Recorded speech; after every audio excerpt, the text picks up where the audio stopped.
विश्व के सभी मेरे साथियों को राजरत्न अम्बेडकर की ओर से जय भीम, नमो बुद्धाय। द बुद्धाइज धम्मा का 13वां भाग शुरू करने से पहले आज 7 मई 2020 आज बुद्ध जयंती के अवसर पर मैं मेरी ओर से, अम्बेडकर परिवार की ओर से और डॉक्टर बाबा साहब अम्बेडकर जी के संस्था the Buddhist society of India भारतीय बौद्ध महासभा की ओर से आप सभी लोगों को बुद्ध जयंती के हार्दिक ढेर सारी मंगल कामनाएं देता हूँ।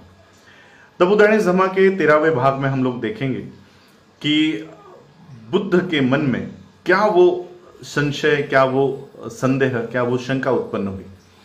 हम लोग एक क्विक रिकैप कर लेते हैं एपिसोड 12 का। एपिसोड 12 में 12वें भाग में हम लोगों ने देखा कि बुद्ध के समय के बुद्ध के समकालीन जो प्रणेता थे, विचारधाराओं के अलग अलग विचारधाराओं के प्रणेता, उनकी विचारधारा क्या थी। हम लोगों ने कपिल की विचारधारा देखी, महावीर की विचारधारा देखी, अन्य 5 और जो प्रणेता थे विचारधाराओं के, उनकी विचारधारा देखी। और फिर बुद्ध ने उन सारी विचारधाराओं में से किन किन विचारधाराओं में, यानी बुद्ध के पूर्व जो ब्राह्मणी व्यवस्था, वैदिक ऋषियों की, उपनिषदों की जो विचारधारा थी, उन विचारधाराओं का खंडन किस तरह से बुद्ध ने किया, किस तरह से नए विचारधारा का एस्टैब्लिशमेंट, स्थापना की और एक अच्छा सिद्धांत, एक बुद्ध शासन की स्थापना किस तरह से बुद्ध ने की, ये हम लोगों ने 12वें भाग में देखा। अब हम लोग आगे बढ़ते हैं। बुद्ध ने अपने इस सिद्धांतों की एस्टैब्लिश करने के बाद, स्थापना करने के बाद और एक अच्छा पथ, एक अच्छे सिद्धांतों की स्थापना करने के बाद उनके मन में एक संशय निर्माण हुआ, एक संदेह निर्माण हुआ। उन्होंने सोचा कि निसंदेह कि ये सच है कि मेरे जो सिद्धांत है वो अच्छे हैं, ये एक सन्मार्ग का ये सिद्धांत है, लेकिन क्या मेरे सिद्धांतों को, क्या मेरे विचारधाराओं को लोग समझ पाएंगे? आम जनता, आम आदमी क्या मेरे विचारधाराओं को समझ पाएगा, मेरे सिद्धांतों को समझ पाएगा?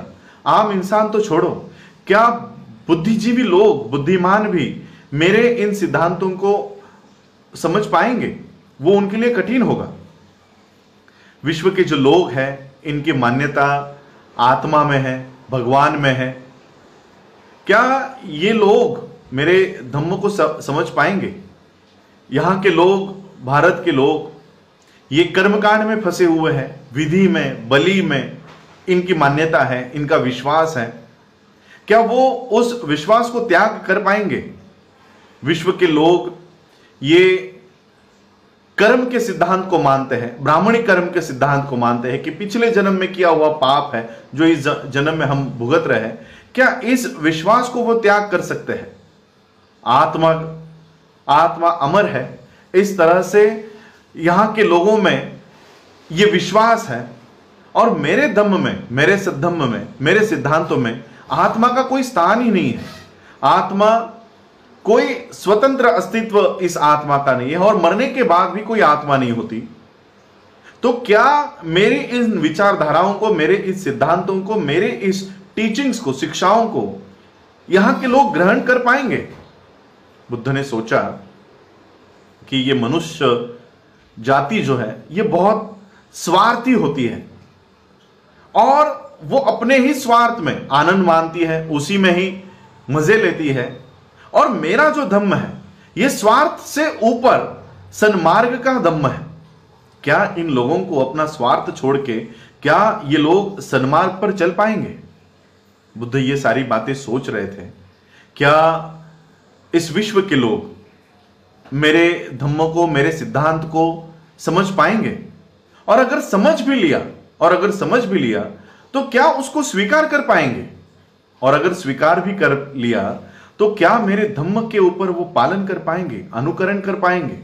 ये सारी बातें बुद्ध के दिमाग में चल रही थी। बुद्ध ने सोचा क्यों ना इस विश्व से दूर रहकर एक सन्यासी की तरह अपने इन सिद्धांतों का उपयोग मैं अपने ही जीवन को अच्छा करने के लिए क्यों ना लगाऊं। मैं अपने आप को ही परफेक्ट बनाने में, अपने आप को ही परिपूर्ण करने में मैं अपने सिद्धांतों का इस्तेमाल क्यों ना करूं? बुद्ध के मन में इस तरह की बातें आ रही थी और बुद्ध निष्क्रियता की ओर मुड़ रहे थे। यह बात सहमपति को पता चली।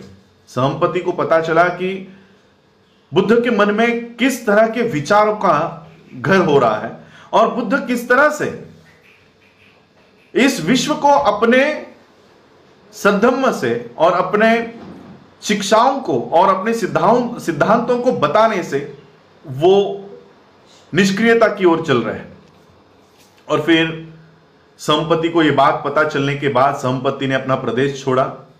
वो बुद्ध के सामने आए और बुद्ध को हाथ जोड़कर उन्होंने कहा कि अब आप सिद्धार्थ नहीं हो, अब आप बुद्ध हो, तथागत हो, सम्यक संबुद्ध हो गए हो।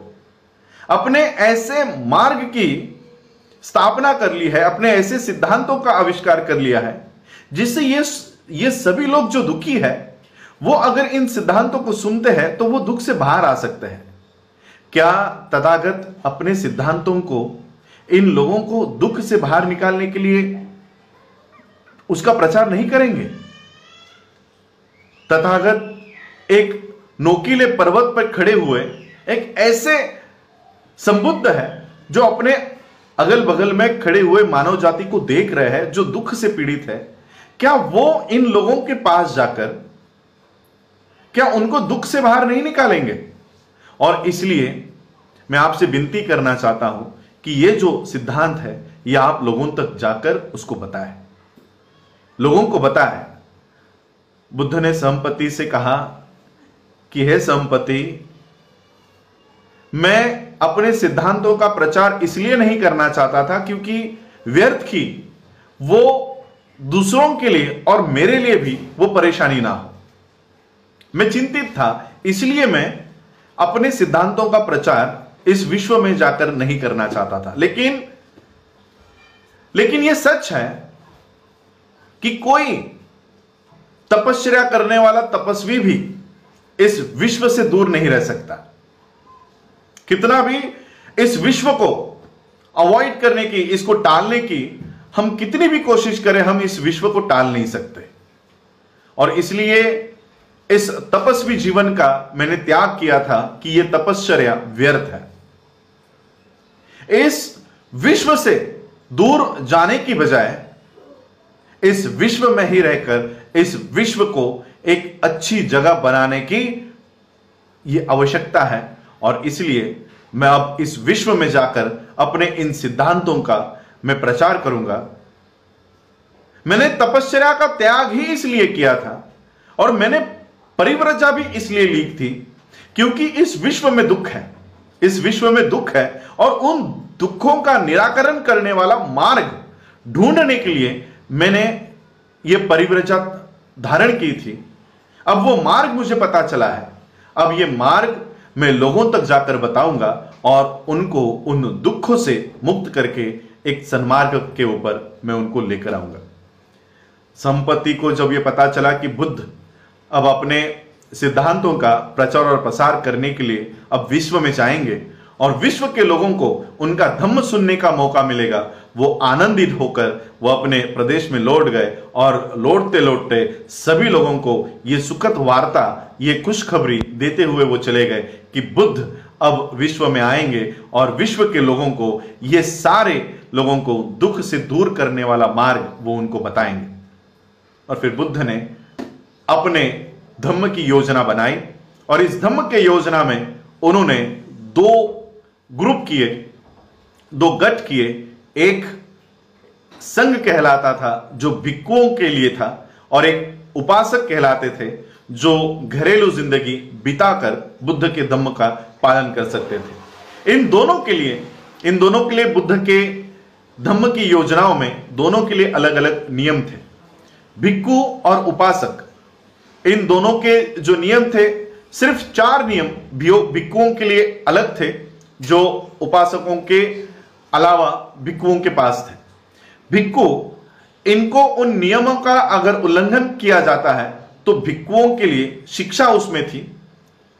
भिक्षुओं के लिए ये नियम पालन करना अनिवार्य था, जबकि उपासकों के लिए ये इन नियमों का पालन करना ये एक सिद्धांत था, एक आदर्श व्यवस्था थी। भिक्षु ये किसी भी तरह की संपत्ति प्रॉपर्टी नहीं रख सकता था जहां पर उपासक अपनी प्रॉपर्टी बना सकता था। उपासक घरेलू जिंदगी में रहकर वो बुद्ध के धम्म का पालन कर सकता था, वहीं पर भिक्खु ये गृहत्याग करके बुद्ध के धम्म का प्रचार और प्रसार करने का काम भिक्खु किया करता था।